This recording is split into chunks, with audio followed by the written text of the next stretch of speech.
Welcome back to another episode of the Be Better podcast. My name is Harrison Orr. I am your host. I am a dual business owner, a husband, a father to a 1-year-old son. I am always running around and I get asked this question all the freaking time. It's like, dude, how do you have so much energy? How are you always go? Like, are you not tired? Are you not burning out? Like, are you about to just have a seizure and like die? Like, which is relevant to me because I have epilepsy. But I get this all the time. Like, my wife has this running joke that I have Tourette's, because if I sit still for too long, or the days that I don't train, I almost get these twitches of like, I need to do something. I can't just sit still. Maybe that's a condition, maybe it's not, but we'll find out in time. And of all the people that I speak to, one of the biggest issues or the number one thing a lot of people want to solve is having more energy, which is like super evident in the popularity of coffee, of pre-workouts, of energy drinks, of all those things, people just wanting more energy because either they don't have enough energy to get through the day, or they want that energy to feel good doing the shit that they don't really want to do, right? And so I wanted to run you through some of the things that I'm personally doing and that I do with my clients to help them have optimal energy so that you can smash through the day, and that energy is not your limiting factor in being the person living the life that you want to live. Right. And so the first thing that I think we always need to address in anything, and I think this is the fastest route to becoming better, like getting results faster in any capacity in life, in any area, is number one, stop doing the things making you worse. Stop doing the things slowing us down. So if you're trying to save money in the finances, or like personal or in business, stop spending it on dumb shit. If you're trying to lose weight, stop eating so much trash. If you're trying to have more energy, stop doing the things slowing you down. Which I know for a lot of people, that's not an obvious answer, right? Which I'm going to break it down for you. And so first of all, when we look at where does energy come from? Like, where does our body actually get energy? And hint, it's something that you're going to do for a third of your entire life. And if you're not doing it very well, your energy is going to be trash, along with your hormones, along with your ability to lose weight, along with your sex drive, along with like literally everything else in life. And that's your sleep, right? If your sleep is not good, I highly recommend fixing that first. Either talk to myself, talk to another coach or an expert or someone else that can help you to address that. Instead of taking supplements for brain fog, for energy, for focus, for all these things, whilst they can be helpful, and I would be a hypocrite to say that they're not helpful because, obviously Primal has a few of those, but my first recommendation to anyone that says, hey, I want to have better brain function, hey, I want to have more energy, is not, here, take this supplement, even though I could easily quite just push my supplements. I say, well, how's your sleep? What's your sleep like? How do you feel when you wake up? How many hours are you getting? How do you feel when you wake up? How many times do you wake up throughout the night? Because when you maximize your sleep, not only is your energy going to improve, your desire to snack and crave dopamine, like those cheap hits, whether it's in the form of sugar or alcohol or drugs or porn or some other cheap, online shopping, some cheap quick fix that you don't have to earn, that will go down. So you'll be able to be more disciplined. You'll have more willpower. When you've got more energy, you have more sex drive. Women, every hour of sleep extra they get, their libido, their sex drive increases by 13%. 13%. The female version of Viagra increases by roughly 22 to 23%. So you can get half of that improvement, 100% natural, 100% free, just by getting an extra hour of sleep. So ladies, if you want more sex drive, get more sleep. Men, if you want your wife or your partner to have more sex drive, help her to get more sleep. Help do the dishes and help clean up and get everything ready for the next day at night so you guys can get into bed earlier. Look after things around the house so it's a team effort so she can get more sleep, so you can both get more sleep. And guys, if you're not waking up hard majority of the morning, that's a sign that you're probably not getting enough sleep and your hormones, especially testosterone, aren't as optimal as they could be. And so, first of all, like I said, for your energy, fixing your sleep, that's going to be number one. Second of all, look at the other things draining your sleep. So this ties into sleep in the nervous system, which I talk about a hell of a lot, is stress, right? Stress is going to be one of the biggest drainers of energy ever.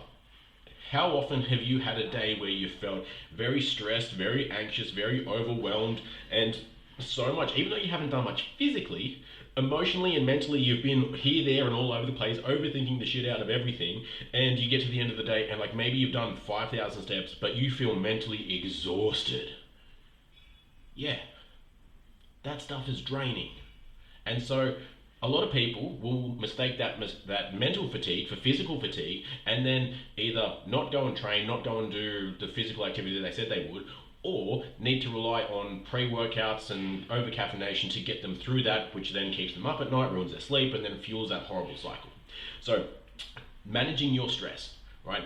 I'm a big advocate for looking at what is stressing you out and reframing it, because nothing in life exactly is the problem, but it's how we perceive it. Because whether something is, we deem it as being good, as bad, as stressful, as exciting, as whatever, it doesn't change the thing itself, right? A bill that we owe, our mortgage is just a mortgage. It's just some numbers that we owe the bank. It's not good, it's not bad, but we have this emotional attachment to that bill, right? To that number, to that money. And so that determines how we feel and consequently how we respond and act towards it. And so naturally, if there's these things that you feel stressed out about, that you feel negatively about, and have that emotional experience, you're much less likely to actually take action towards that thing, even to solve that problem, even to make progress in that area. So if we can find a way to reframe that, even at least just to neutralize that situation, that event, that circumstance, so that we can start taking action on it to resolve it, then it can start to alleviate a lot of that stress. That's one way, right? Second way, and this is by far the easiest, is just to decide that, well, that's the way it is, and there's nothing I can do about it. Because a lot of things people stress about, there is nothing that they can do about it, right? There are so many things in the world, like other people, like the government, like the weather, like all these things that you cannot do anything about. Even if it's your partner, even if it's your kid, even if it's all these things, maybe you can influence them, but you can't directly control them. When you zoom all the way in and like you realize what you personally can actually control, there is very little.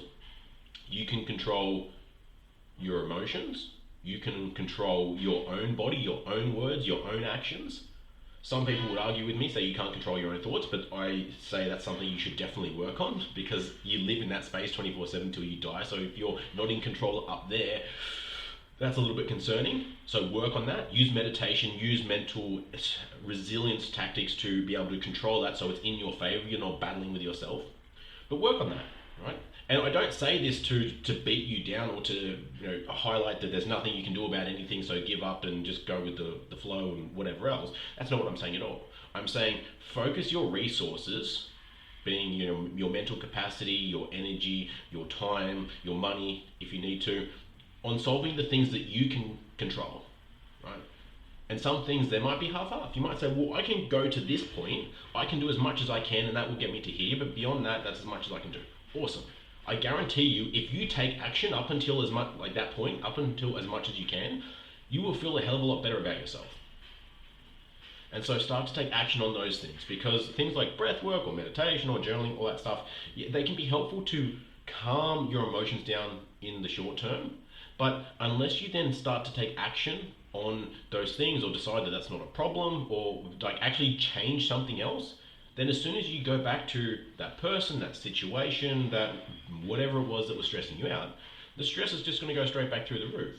So you need to use those modalities to calm yourself, to think logically and less emotionally, and then take action on something to actually change the situation so you've got more information, you've got more feedback about moving forward. You're not just still going in this freaking cycle, right? So back to energy. Nailing your sleep. Looking after your stress. So they're your two big factors when it comes to like your nervous system, right? And then other things slowing us down. Stimulants. You might think, well, they pick me up. Maybe, but if you're having too many stimulants, I don't care what they are. I would classify sugar as a stimulant. Too much sugar, too much caffeine, too much pre-workout, too much cocaine is not good for you, if you haven't heard. Like any of those things, because they provide this sharp spike in, depending on the substance, something in your brain and body, and what happens after a spike? What goes up must come down, and so you come straight back down, and then what happens next? you look for something else to go straight back up. And then so your brain and your body and your energy levels and everything is going up and down artificially because of those things. And that's freaking exhausting. And it's not that great for you either. And so looking at those things that we use, sometimes it's sugar, sometimes it's alcohol, sometimes it's coffee, sometimes it's like pre-workout or drugs if you're into that. Like, I highly recommend doing a detox from those and seeing how reliant on those you are for that energy. And just as a bit of a disclaimer, especially with brain juice, a lot of people say like, oh, you must hate coffee because you're full on brain juice and anti-coffee, all that stuff. No, not at all. I still love a cup of coffee, but I implore everyone to at least take a break every few months to make sure that you are having or enjoying your coffee because you like it, not because you need it. Doesn't matter if it's coffee, if it's brain juice, if it's any of those other things. If you're needing that because you can't think straight without it, you don't have energy without it, you can't perform without it, you can't start your day without it or anything like that, then that's probably not a good dependence to have.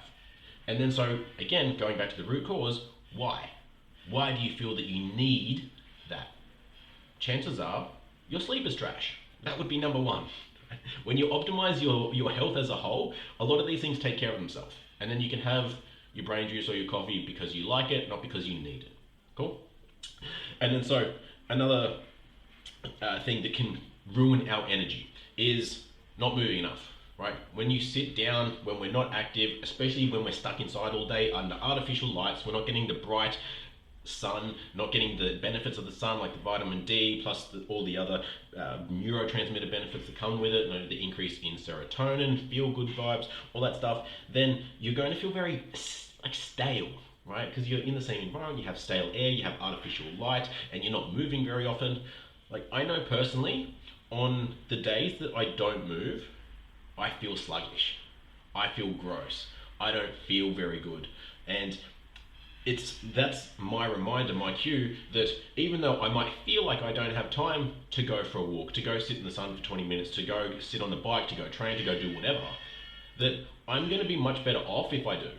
Because even though it might take time out of my day to go and execute those things, afterwards, I'm going to feel mentally clearer, I'm going to be in a better mood, I'm going to have more energy to then execute on the things that I need to do later in the day. So my chance of getting that done and not procrastinating, using social media, using other devices because I don't want to do the hard work, I'm just like, is much lower.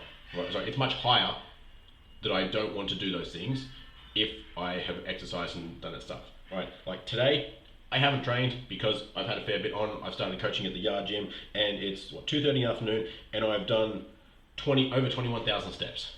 Right? Pretty active. And I feel fucking awesome, even though I haven't trained. And so I've been in spaces where I've been solely online working.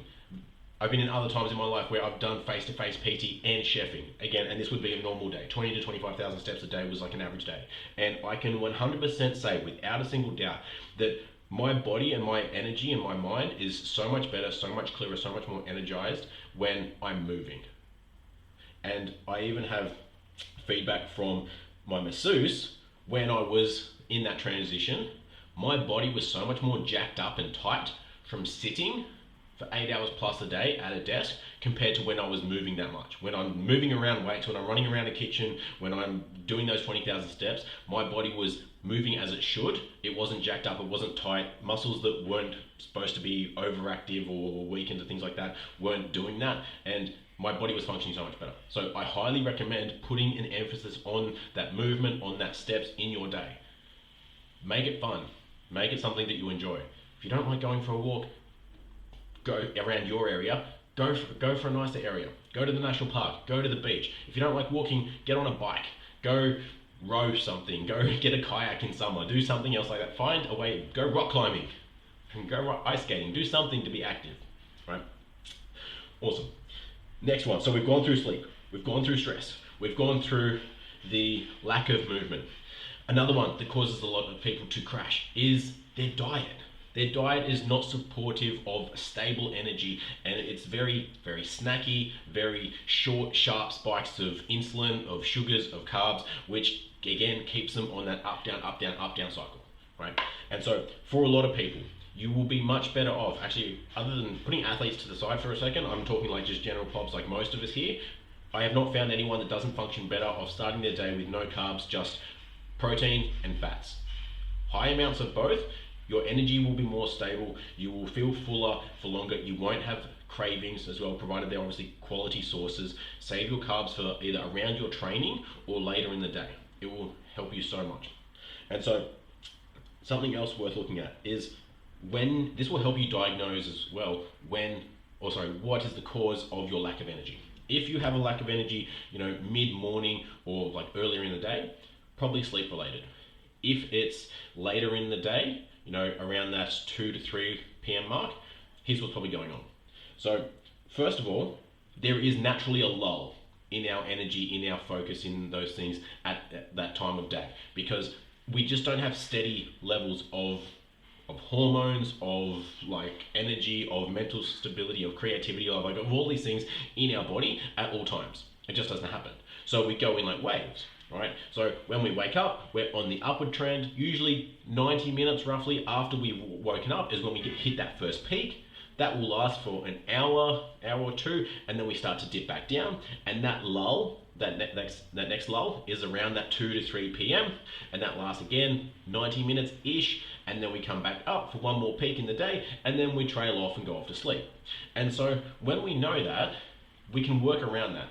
Try not to have any highly demanding tasks around that time of the day is ideal, right? Schedule maybe responding to emails, maybe doing some boring admin work, something that doesn't require a lot of brain power, right? Having an interview or a big meeting at that time is probably not your best idea. And so when we recognize that that's a time in the day where we naturally have that lull, keep in mind it should be a lull. If you feel like you're hitting a fucking brick wall and your eyes are hanging out of your head and you can barely stare at the screen, you can barely listen to someone that's talking to you, and you're like, oh, I'm zoning out, I'm falling asleep, like I'm gone. Okay, shouldn't be that sharp of a crash. And so then we can look at a few things. One, potentially caffeine. If we've had caffeine too early in the day, that caffeine binds to the adenosine receptors in our brain, which stop our brain from feeling tired. That's how caffeine essentially wakes us up. It stops us from feeling tired.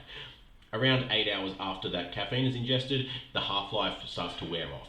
And that's usually around that time as well. So all those adenosine receptors that were, all that adenosine that has built up, hasn't had a receptor to bind to, is now available. And then has now latched onto those receptors, and then you now feel this overwhelming sense of lethargy, of tired, of needing a nap, right? That could be one cause. And so just wait 60, 90 minutes after you wake up to have your first coffee, if that's you. Next is if you've had a big lunch, right? If you've had either a huge meal or especially if you've had a very high carbohydrate meal. So those two factors will be different for everybody, but those two factors can cause that lethargic and that sleepy feeling because your digestive system requires a lot of resources to break it down, right? The bigger the meal, the more resources your body's going to need, and when it draws that blood from the rest of the body, well, your brain's at the top, it draws it down, so it's quite an extensive process to break that down so you can keep moving through. And so that's what you're experiencing when maybe it's Easter lunch or a birthday, family meal time, family lunch I should say, for the holidays, for Christmas, and then everyone eats a big ass lunch, then by 2 or 3 o'clock, everyone's ready for a nap. Everyone's, like Nan's falling asleep in the fucking chair, kids are passing out all over the place, and you're ready to go sneak off for a nap. That's what's happening there. Especially if you have a huge amount of carbs, that spike in carbs will eventually convert into L-tryptophan, and then eventually, I believe that is L-tryptophan, which later in the day will increase melatonin as well. So this is why we suggest to a lot of people to have those carbs later in the day, so that you can utilize that mechanism to enhance your ability to fall asleep, right? But only if that's applicable to you. If you have no issues getting to sleep, then you don't need to worry about that. So something else to consider why you may have that crash in energy. And so there are a lot of the biggest reasons why someone would not have energy. Oh, and hydration, of course. If you're not drinking enough water. I was skeptical about this myself as well, but when I was starting to reduce my caffeine, when I was drinking, 10 shots of coffee a day, like a lot, dude. All in extra strong long blacks too, mind you. So I was wide to the hills. And so when I was reducing that, I started swapping my first coffee in the morning, which was literally within 5 minutes of waking up, for a litre of water. I will drink a litre of salted water and have half a lemon, and I noticed my mental clarity was so much better. My ability to think, my brain fog was gone so much faster. I didn't even have the craving for coffee anymore because I felt so much clearer in the head. Right, so that brain fog, that tired, that tiredness kind of behind your eyes that you get, that was gone purely from just rehydrating first thing in the morning. So highly recommend getting that litre of water in, within that first 30 minutes of waking up before you have anything else. That'll be A, amazing for your brain function, B, amazing for your digestive system, and it'll help you to kind of flush everything out that your body's kind of accumulated in terms of like metabolic waste, or just general wastage in the body throughout your 8-hour sleep. Cool. And so the next piece on energy. Now we've gone through all the stuff that is probably slowing you down. Here's a few things that you can do to boost that energy, and a few things that I do to boost that energy. So obviously it's number one is like the reverse of everything that we just said. So optimize your sleep, make sure you put measures in place to handle that stress, make sure you're hydrated, make sure you're looking after your diet, make sure that you're getting movement in, at least your steps on a daily basis, if not your exercise and weights, all that good stuff, and getting time outside as well. Vitamin D is amazing for that, because think of energy as like a great sign of like your holistic health. So a lot of guys especially will talk about like, oh, I want to have more testosterone. Like I posted something up the other day, my testosterone is sitting at 36.3, which is, the reference range, the highest end is 29. So it's well above that, completely natural. And I'm not doing anything specific to increase my testosterone. I'm just doing all these little things that enhance my overall health, and that's just a byproduct of having optimal health, is optimal hormones. Like, who would have thought, right? And so when you start with the root cause, when you start at the base level of your health, everything improves, right? So here's a few things that you can do to increase your energy. In the short term, like you want to get hyped up for a training or hyped up for something right now, in the short term, what you can do. One, as a supplement, take cordyceps. Cordyceps or brain juice. Brain juice has cordyceps in it if you're not steering away from the stimulants, but something like that can really help. Another option is breath work. Think like your Wim Hof, your fire breath type thing, which is very pace. So with breath work, think about the inhale is like up, the exhale is down. So if you're trying to come up, you want to lift your energy, you want to raise your vibration, you want to focus on the inhale. So it's very short, sharp. It's going to bring you up. Be very cautious though. If you're an anxious person or have panic attacks or anything like that, probably don't do that one, because that's essentially eliciting a panic attack. Which, if that's like dangerous for you, please don't do that. All right. But then if you focus on the exhale, like your exhale is longer than your inhale. Your exhale is related to your parasympathetic nervous system, which is your rest and digest, like your calm state. So you just keep breathing, focusing on the exhale, and that will tell your body to calm down, to be nice and neutral, to be calm. It's all good, don't stress, settle down. Right? Those couple things. Next one, to boost your energy and your focus. Do something that forces you to be present in what you're doing. This is more focus than energy, but I think it'll be helpful for some people. That forces you to be present. Like if you have to balance on something, like you get a balance board, you go skating maybe, you do a handstand, funnily enough, you jump on a trampoline, you do a lot of these things. It helps to bring circulation through your body, get you pumped up. If you ever done that, been to a seminar, everyone's like, all right, everyone's getting a bit sleepy, everybody up. They'll make you jump around, do some star jumps, do some burpees, do things like that, get that blood pumping. Yeah, do that. Get something that gets your blood going, whether it's burpees, whether it's a jog on the spot, whether it's on a mini trampoline, do a handstand, get that blood flowing. That'll really help.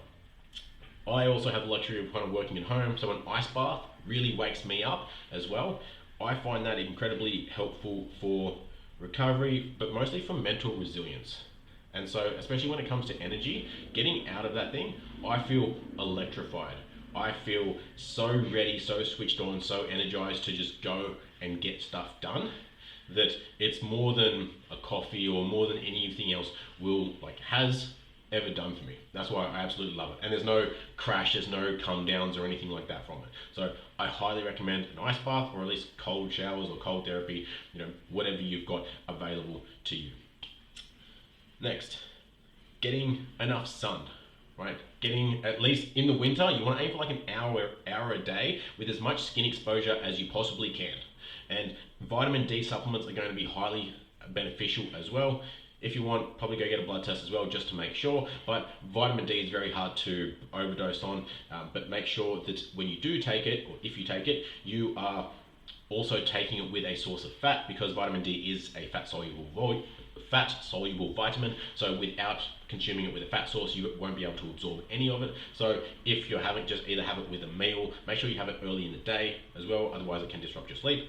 Have it early in the day, have it with your breakfast. Now that you're having a nice high protein, high fat breakfast, it'll work really well for you. And so the third thing, and this is something that I don't think is accentuated or prioritized enough when it comes to energy, and this is purpose. Having a why to what you're doing. Because, and I'm sure you've met people like this before. Like, you've met someone that maybe doesn't have the best health.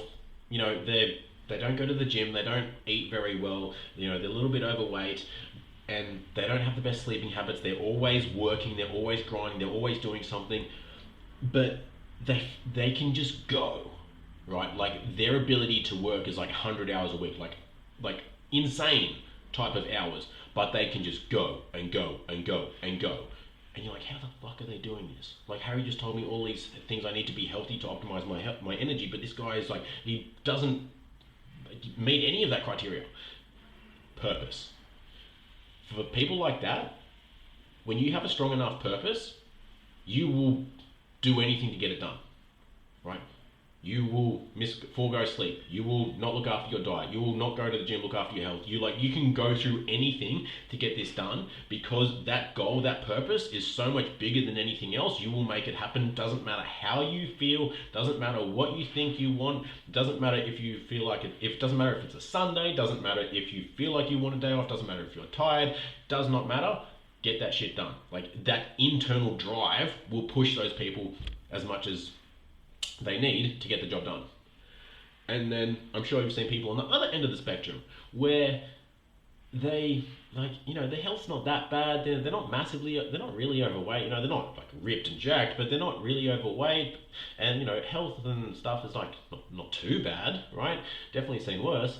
But they're just so lethargic and slow and down, and just flow through. I wouldn't even say flow. They kind of just get pushed through life. Like, they go to this job that they don't really care about. They come home to a family that doesn't really excite them, and they're just like, oh, hey, how's it going? It's just like very repetitive and mundane and monotonous and fucking boring, right?